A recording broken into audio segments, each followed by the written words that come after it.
नमस्कार, स्वागत है आप सभी का यूट्यूब चैनल पर। तो चलिए फ्रेंड्स, कक्षा 9th की जो हम लोग भूगोल की सीरीज चला रहे हैं, यानी चैप्टर वाइज हम लोग रीडिंग लगा रहे हैं। आज ये हमारा क्लास तीसरा होगा और तीसरा क्लास में हम लोग क्या पढ़ रहे हैं, तो भारत का भौतिक स्वरूप, जिसका कि एक क्लास जा चुका है।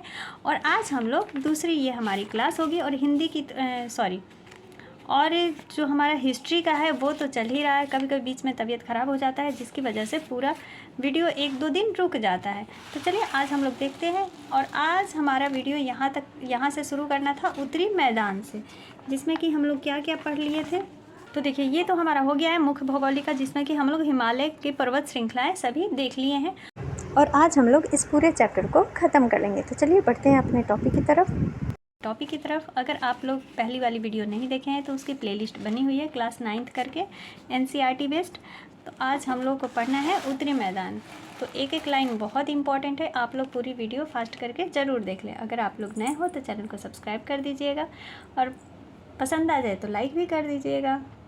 तो चलिए उत्तरी मैदान के चैप्टर के हम लोग रीडिंग करते हैं। तो उत्तरी मैदान 3 प्रमुख नदी प्रणालियों से बना हुआ है। किससे बना हुआ है उत्तरी मैदान? तो 3 प्रमुख नदियों से बना हुआ है, सिंधु, गंगा एवं ब्रह्मपुत्र तथा इसकी जो सहायक नदियां हैं ना, उनसे बना हुआ है ये उत्तरी मैदान। तो इतना याद हो गया। अब यह मैदान जलोढ़ मिट्टी से बना हुआ है। तो जलोढ़ जो उत्तरी मैदान है वो किस मिट्टी का बना हुआ है? तो जलोढ़ मिट्टी का बना हुआ है। लाखों वर्षों में हिमालय के गिरिपाद में जो स्थित बहुत बड़े बेसिन यानी द्रोणी में जलोढ़ों का निक्षेपण हुआ, जिससे इस उपजाऊ मैदान का निर्माण हुआ। तो यहाँ तक हम लोग देख लिए। अब आगे है कि इसका जो विस्तार है वो 7 लाख वर्ग किलोमीटर के क्षेत्र पर है। तो अगर पूछ लेता है कि उत्तरी मैदान का विस्तार कितने क्षेत्र पर है, तो 7 लाख वर्ग किलोमीटर के क्षेत्र पर है। यह मैदान लगभग 2400 किलोमीटर लंबा एवं 240 से 320 किलोमीटर तक चौड़ा है। कौन सा मैदान? तो उत्तरी मैदान। ये देखिए उत्तरी मैदान का इसमें NCERT बुक में ये डायग्राम दिया हुआ है और ये कृषि के लिए बहुत उपयोगी होता है। अब आगे है हमारा, यह सघन जनसंख्या वाला भौगोलिक क्षेत्र है। समृद्धि मृदा आवरण, पर्याप्त पानी की उपलब्धता एवं अनुकूल जलवायु के कारण कृषि की दृष्टि से यह भारत का अत्यधिक उत्पादक वाला क्षेत्र है। कौन सा? तो उत्तरी मैदान। उत्तरी पर्वतों से आने वाली नदियां निक्षेपण कार्य में लगी हैं। नदी के निचले भागों में ढाल कम होने के कारण, इस पॉइंट को ध्यान से देखिएगा कि नदी के जो निचला भाग है उसमें ढाल कम होने के कारण नदी की गति कम हो जाती है, जिसके परिणाम स्वरूप नदीय द्वीपों का निर्माण होता है। तो देखिए, अगर ये टॉपिक आ गया कि नदीय द्वीपों का निर्माण किसके द्वारा होता है, तो जो निचले भागों में ढाल की कमी होने के कारण जो नदी की गति कम हो जाती है, उसके कारण इसका निर्माण होता है। अच्छा, दोआब क्या होता है? तो 2 नदियों के बीच में जो भाग होता है उसी को दोआब कहते हैं। अब आते हैं हम लोग अपना अगला पॉइंट की तरफ। तो अगला है यहाँ पर, उत्तरी मैदान को मोटे तौर पर 3 उपवर्गों में विभाजित किया गया है। तो कितने उपवर्गों में विभाजित किया गया है? तो 3 उपवर्गों में विभाजित किया गया है। आगे आएगा कि आकृति भिन्नता के आधार पर उत्तरी मैदान को कितने भागों में विभाजित किया गया है? तो वो 4 भागों में। ठीक है, लेकिन यहाँ पर बोल रहा है कि मोटे तौर पर, मतलब तो 3 उपवर्गों में विभाजित किया गया है। उत्तरी मैदान के पश्चिम भाग को पंजाब का मैदान कहा जाता है। क्या कहा जाता है पश्चिमी भाग को? तो पंजाब का मैदान कहा जाता है। सिंधु तथा इसकी सहायक नदियों के द्वारा बनाए गए इस मैदान का बहुत बड़ा भाग पाकिस्तान में स्थित है। सिंधु तथा इसकी सहायक नदियाँ जैसे झेलम, चेनाब, रावी, ब्यास तथा सतलज जो है वो कहाँ से निकलती हैं? तो हिमालय से निकलती हैं। अब मैदान के इसी भाग में दोआबों की संख्या बहुत अधिक है। कौन से भाग में? तो ये जो पश्चिमी भाग है ना, इसी भाग में। अब नेक्स्ट पॉइंट है कि गंगा के मैदान का विस्तार घग्गर तथा तीस्ता नदियों के बीच हुआ है। तो गंगा का मैदान का विस्तार कहाँ हुआ है? तो घग्गर तथा तीस्ता नदियों के बीच हुआ है। यह उत्तरी भारत के राज्यों हरियाणा, दिल्ली, उत्तर प्रदेश, बिहार, झारखंड के कुछ भाग तथा पश्चिम बंगाल में फैला हुआ है। कौन सा मैदान? तो गंगा का मैदान। ब्रह्मपुत्र का मैदान इसके पश्चिम यानी विशेषकर असम में स्थित है। तो ब्रह्मपुत्र का मैदान कहाँ स्थित है? तो विशेषकर असम में स्थित है।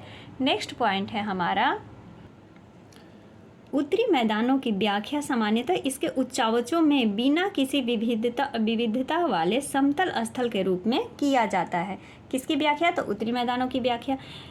इस विस्तृत मैदानों की भौगोलिक आकृति में भी विविधता पाई जाती है। आकृति भिन्नता के आधार पर उत्तरी मैदान को देखिए 4 भागों में विभाजित किया गया है। 4 भागों में विभाजित किया जा सकता है। नदियाँ पर्वतों से नीचे उतरते समय शिवालिक की ढाल पर 8 से 16 किलोमीटर की चौड़ी पट्टी गुट्टिका का निक्षेपण करती है। कौन सी जो नदियाँ होती है वो पर्वतों से जब नीचे उतरती हैं शिवालिक की ढाल पर, तो 8 से 16 किलोमीटर की चौड़ी पट्टी में गुट्टिका का क्या करती है, निक्षेपण करती है। तो इसे क्या कहा जाता है, तो भाबर के नाम से जाना जाता है। सभी सरिताएं इस भाबर पट्टी में क्या हो जाती है, यानी विलुप्त हो जाती है, मिल जाती है। इस पट्टी के दक्षिण में ये सरिताएं यानी जो तालाब एवं नदियाँ पुनः निकल जाती है। फिर से निकलती है कहाँ पर, तो पट्टी के दक्षिण में निकलती है एवं नम तथा दलदली क्षेत्र का निर्माण करती है, जिसे क्या कहा जाता है, तो जिसे तराई कहा जाता है। अब यहाँ पर आते हैं, ये कृषि के लिए तो उपयोग है ही, ये तो हम लोग देख ही चुके हैं। अब यहाँ पर है कि उत्तरी मैदान का सबसे विशालतम भाग पुराने जलोढ़ का बना है। वे नदियों के बाढ़ वाले मैदान के ऊपर स्थित है, ठीक है, तथा वेदिका जैसी आकृति प्रदर्शित करता है। तो यहाँ पर हमें पता चल गया कि जो पुराना जलोढ़ जो उत्तरी मैदान है उसका सबसे विशालतम यानी सबसे बड़ा भाग जो है वो पुराने जलोढ़ का बना हुआ है, जिसकी आकृति कैसी है, तो वेदिका जैसी जिसकी आकृति है। और इसे क्या कहा जाता है, तो इसे भांगर के नाम से जाना जाता है। इस क्षेत्र की मृदा में यानी मिट्टी में चूनेदार निक्षेपण पाए जाते हैं, जिसे स्थानीय भाषा में कंकड़ कहा जाता है। बाढ़ वाले मैदानों के नए तथा युवा निक्षेपणों को खादर कहा जाता है। अब नया रहेगा तो उसमें खाद तो ज़्यादा रहेगा, जिस प्रकार से नया युवा में जोश रहता है उसी प्रकार से नए निक्षेपणों में खाद्य पदार्थ ज़्यादा रहता है, तो इसीलिए इसे खादर कहा जाता है। इसका लगभग प्रत्येक वर्ष पुनः निर्माण होता है, इसीलिए यह उपजाऊ होता है तथा गहन खेती के लिए यह एक आदर्श क्या है, मैदान है। तो ये हमारा उत्तरी मैदान से कुछ महत्वपूर्ण पॉइंट थे। आई होप आप लोग को अच्छे लगे होंगे। अब हम लोग प्रायद्वीपीय पठार को देखेंगे, तो चलिए बढ़ते हैं हम लोग आगे। और फ्रेंड्स, अगर वीडियो अच्छी लग जाए तो प्लीज़ चैनल को सब्सक्राइब और लाइक करना ना भूलिएगा। देखिए अगला आता है हमारा प्रायद्वीपीय पठार। तो प्रायद्वीपीय पठार की आकृति कैसी है, तो एक मेज़ की आकृति वाला ये स्थल है। कौन, प्रायद्वीपीय पठार है, जो पुराने क्रिस्टलीय अग्नेय तथा रूपांतरित शैलों से बना हुआ है। यह गोंडवाना भूमि के टूटने एवं अपवाह के कारण बना था तथा यही कारण है कि यह प्राचीनतम भूभाग का एक क्या है, तो हिस्सा है। ठीक है, तो यहाँ से इतने सारे अगर कहीं से भी पॉइंट आ जाता है क्वेश्चन बन करके, तो आप आंसर वहाँ पर लगा सकते हैं। इस पठारी भाग में चौड़ी तथा छिछली घाटियाँ एवं गोलाकार पहाड़ियाँ पाई जाती है। किस में, तो प्रायद्वीपीय पठार में। देखिए ये है प्रायद्वीपीय पठार, जिसकी आकृति कैसी होती है, तो मेजाकार की होती है। इस पठार के दो मुख्य भाग है। किस पठार के, तो प्रायद्वीपीय पठार के दो मुख्य भाग है, मध्य उच्च भूमि तथा दक्कन का पठार। नर्मदा नदी के उत्तर में प्रायद्वीपीय पठार का वह भाग जो कि मालवा के पठार के अधिकतर भागों पर फैला हुआ है उसे क्या कहते हैं, तो उसे मध्य उच्च भूमि के नाम से जाना जाता है। किसको, जो मालवा के पठार पर सबसे ज़्यादा फैला हुआ है। नेक्स्ट है विंध्य श्रृंखला दक्षिण में मध्य उच्चवर्ती तथा उत्तर पश्चिम में अरावली से घिरी हुई है।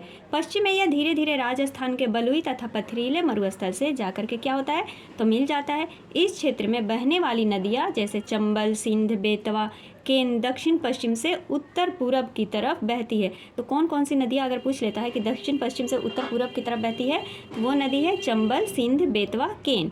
इस प्रकार वे इस क्षेत्र के ढाल को दर्शाती है। ये सारी नदियाँ जो है इस क्षेत्र की ढाल को दर्शाती हैं। आगे हमारा पॉइंट बनता है कि जो मध्य उच्च भूमि पश्चिमी में चौड़ी है लेकिन पूर्व में क्या है, तो संकीर्ण है। ठीक है, आजकल कथन के तरीके से प्रश्न पूछा जा रहा है, तो वहाँ पर बोल देगा कि ये क्या, ये सही है, इनमें से कौन सा कथन सही है। तो अगर दे देता है कि मध्य उच्च भूमि पश्चिम में कैसी है, चौड़ी है, लेकिन पूर्व में क्या है, तो संकीर्ण है, यानी सिकुड़ी हुई है। इस पठार के पूर्वी विस्तार को स्थानीय रूप से बुंदेलखंड तथा बघेलखंड के नाम से जाना जाता है। अब आगे का पॉइंट देखिए। अब नेक्स्ट पॉइंट आता है हमारा कि दक्षिण का पठार एक त्रिभुजाकार भूभाग है। दक्षिण का पठार देखिए, दक्षिण का पठार किस प्रकार का है, तो त्रिभुजाकार का है, जो नर्मदा नदी के दक्षिण में स्थित है। उत्तर में इसके चौड़े आधार पर सतपुड़ा की श्रृंखला है। एक एक पॉइंट आप समझते जाइए कि उत्तर में जो है इसके चौड़े आधार पर क्या है, तो सतपुड़ा की श्रृंखला है दक्षिण के पठार पर, जबकि महादेव, कैमूर की पहाड़ी जो है तथा मैकाल श्रृंखला इसके पूर्वी विस्तार है। तो ये सभी पूर्व में है और ये जो है उत्तर में इसकी जो सतपुड़ा की श्रृंखला है वो उत्तर में चौड़ी है। नेक्स्ट कि दक्षिण का पठार पश्चिम में ऊंचा एवं पूरब की ओर कम ढाल वाला है। सारे पॉइंट आपको इंपॉर्टेंट मिलेंगे कि जो दक्षिण का पठार है वो पश्चिम में कैसा है, तो पश्चिम में ऊंचा है और पूरब में कैसा है, तो कम ढाल वाला है। इस पठार का एक भाग उत्तर पूर्व में भी देखा जा सकता है, जिसे स्थानीय रूप से क्या कहा जाता है, तो मेघालय या फिर कार्बी एंगलोंग का पठार भी कहा जाता है। तो ये इंपॉर्टेंट पॉइंट हो गया। तथा उत्तर कचार पहाड़ी के नाम से जाना जाता है, दो नाम से जाना जाता है, मेघालय कार्बी एंगलोंग पठार तथा उत्तर कचार के पहाड़ी के नाम से ये जाना जाता है। नेक्स्ट हमारा पॉइंट जो आता है वो है, यह एक भ्रंश के द्वारा छोटा नागपुर का पठार से अलग हो गया है। ठीक है, कौन, तो दक्षिण का पठार जो है भ्रंश के द्वारा छोटा नागपुर के पठार से अलग हो गया है और पश्चिम से पूरब की ओर 3 महत्वपूर्ण जो श्रृंखलाएं हैं वो इसकी बन जाती है। जैसे कौन कौन सी श्रृंखलाएं हैं, पश्चिम से पूरब की ओर मिलाने के लिए देता है ना कि पश्चिम से पूरब की ओर श्रृंखलाओं को सजाइए या लाइन से बैठाइए, तो क्या है, तो गारो, खांसी और जयंतिया ये पश्चिम से पूरब की तरफ जाती हैं। तो यहाँ से ये हमारा पॉइंट निकलता है इस बुक में। अब आते हैं हम लोग यहाँ पर, पश्चिमी घाट पूर्वी घाट की अपेक्षा ऊंचा है। जो पश्चिमी घाट है वो किसकी अपेक्षा ऊंचा है, तो पूर्वी घाट की अपेक्षा ऊंचा है। पूर्वी घाट के 600 मीटर की औसत ऊंचाई की तुलना में पश्चिमी घाट की ऊंचाई कितनी है, तो 900 से लेकर के 1600 मीटर है, यानी तो पश्चिमी घाट ऊंचा हुआ।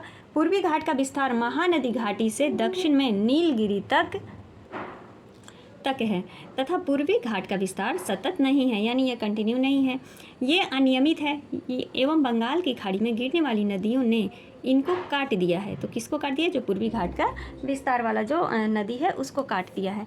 अब यहाँ से देखिए कि पश्चिमी घाट में पर्वतीय वर्षा होती है। ठीक है, तो पश्चिमी घाट में किस प्रकार की वर्षा होती है, तो पर्वतीय वर्षा होती है। यह वर्षा घाट के पश्चिमी ढाल पर आर्द्र हवा के टकरा कर ऊपर उठने के कारण होता है। तो किसके कारण होता है पर्वतीय वर्षा, तो आर्द्र हवा के टकराने से यह वर्षा होती है। पश्चिमी घाट को विभिन्न स्थानीय नामों से भी जाना जाता है। पश्चिमी घाट की ऊंचाई उत्तर से दक्षिण की ओर बढ़ती है। किधर से बढ़ती है, तो उत्तर से दक्षिण की ओर जो है ऊंचाई क्या होता है, धीरे धीरे बढ़ते जाता है। इस भाग के शिखर ऊंचे हैं, जैसे अनाईमुड़ी जिसकी 2695 मीटर है ऊंचाई, तथा डोडा बेटा जिसकी कि 2633 मीटर है। तो इसके ऊंचे शिखर कौन कौन से हैं, तो अनाईमुड़ी होगी और डोडा बेटा हो गया। पूर्वी घाट का सबसे ऊंचा शिखर कौन है, तो महेंद्रगिरी है। देखिए पूर्वी घाट का सबसे ऊंचा शिखर किसे माना जाता है, महेंद्रगिरी को माना जाता है। पूर्वी घाट के दक्षिण पश्चिम में कौन है, तो सेवराय है तथा जावेड़ी की पहाड़ियाँ स्थित है। पूर्वी घाट के दक्षिण पश्चिम में सेवराय और जावेड़ी की पहाड़ियाँ है और पूर्वी घाट का सबसे ऊंचा शिखर कौन सा है, तो महेंद्रगिरी है। अब आगे बढ़ते हैं। उडग मंगल जिसे ऊटी के नाम से भी जाना जाता है तथा कोडाईकनाल जैसे प्रसिद्ध पहाड़ी नगरों की स्थिति मानचित्र में ज्ञात कराती है। यहाँ पर यह क्वेश्चन जैसा दे दिया है कि मतलब इसको ज्ञात कीजिए मानचित्र में।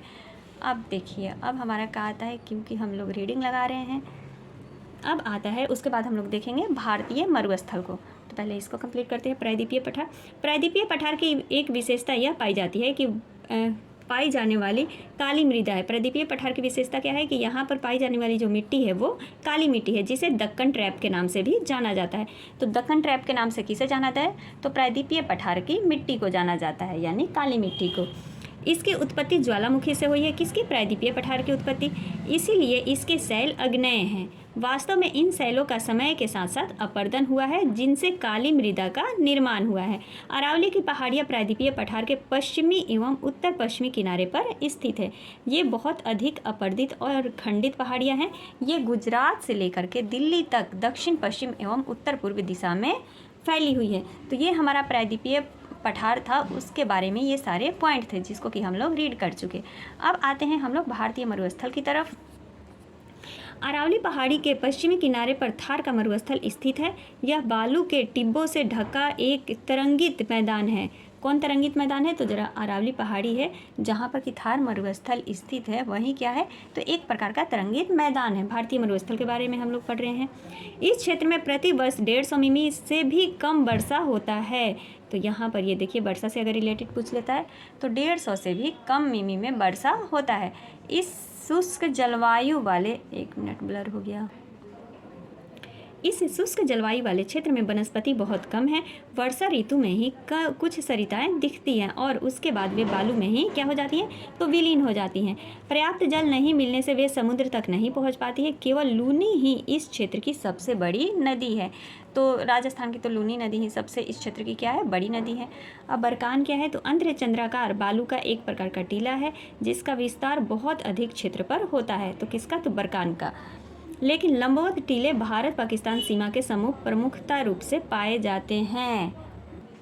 अगर आप लोग जैसलमेर जाएंगे तो वहाँ पर बरकान के समूह को आराम से देख सकते हैं कि बरकान की पहाड़ियाँ किस प्रकार की है, यानी अर्धचंद्राकार जो बालू का टीला होता है। अब आ जाइए तटीय मैदान। तो प्रायद्वीपीय पठार के किनारों संकीर्ण तटीय पट्टियों का विस्तार है।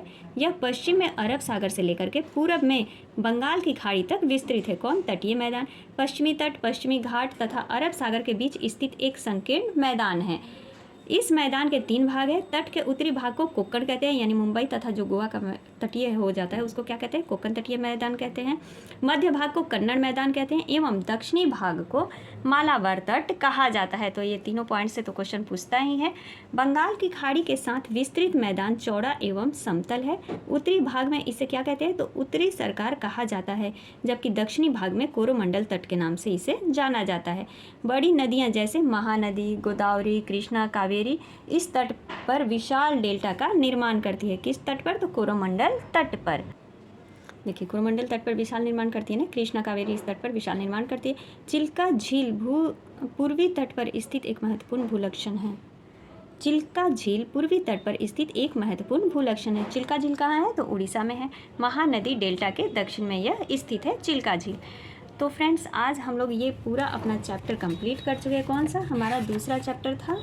तो दूसरा चैप्टर हम लोग का कंप्लीट हो गया, भारत का भौतिक स्वरूप, जो कि 9th का भूगोल था। तीसरा है अपवाह तंत्र, तो इसको भी हम लोग देख लेंगे। और इसमें बस एक हमारा छोटा सा द्वीप बच जाता है। तो द्वीप से याद रखिए कि द्वीपों की टोटल संख्या कितनी है, तो 247 है, जिसमें कि देखिए द्वीपों की टोटल संख्या 247 है, जिसमें कि 204 जो द्वीप है वो सिर्फ बंगाल की खाड़ी में है और अरब सागर में 43 झील हैं। ठीक है, तो अरब सागर में कितने द्वीप है, तो 43 है और बंगाल की खाड़ी में 204 हैं। तो ये हमारा हो जाता है तटीय मैदान और ये हमारा हो गया भारतीय मरुस्थल का मैदान। तो बस आज के लिए इतना ही, मिलते हैं अगले वीडियो में। तब तक के लिए आप सभी का दिल से धन्यवाद। Thank you.